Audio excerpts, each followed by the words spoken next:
নমস্কার বন্ধুরা, কেমন আছো সবাই? আশা করছি ভালো আছো। আমার নাম বৃষ্টি। আর আজকের ভিডিওতে আমি বানাবো আলু দিয়ে মাছের মাথা দিয়ে একটা recipe. It's basically like a ঝোল। তার জন্য প্রথমে তেল গরম করব, তারপর তেলে দেব শুকনো লঙ্কা আর তেজপাতা, তারপর কেটে রাখা আলু দিয়ে ভালো করে মিশিয়ে নেব। ঠিক কয়েক মিনিট পর এতে দেবো কিছু মশলা, নুন, হলুদ গুঁড়ো, লঙ্কার গুঁড়ো, জিরে গুঁড়ো আর ধনে গুঁড়ো। ভালো করে মশলাটা আলুর সাথে মিশিয়ে নেব। আর এখন আলুটা একটু দেরি ভাজতে রেখে দেবো। 5-6 মিনিট পর একটা পেস্ট আমি বানিয়েছি। সেই পেস্টে আছে কাঁচা লঙ্কা, পেঁয়াজ, আদা, রসুন পেস্ট। এই পেস্টটা আমি দিয়ে দেবো এটা। তারপরে পেস্টটা দিয়ে ভালো করে মশলা মাখা আলুর সাথে মিশিয়ে নেব।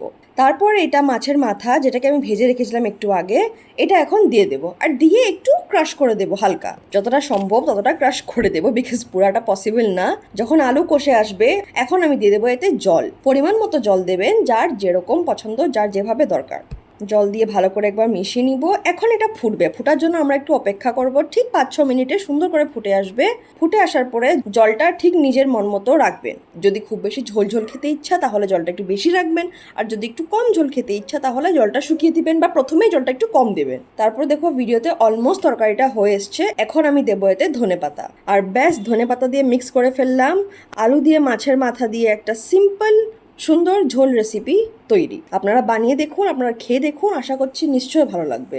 আশা করছি ভিডিওটা ভালো লেগেছে। আর যদি ভিডিওটা ভালো লেগেছে তাহলে ভিডিওটাতে বেশি বেশি করে লাইক করো, কমেন্ট করো কেমন লাগলো রেসিপিটা। কিচ্ছু সাজেশন দেওয়ার থাকলে প্লিজ দিও। আর যদি আপনারা আমার চ্যানেলে নতুন তাহলে প্লিজ চ্যানেলটাকে সাবস্ক্রাইব করুন।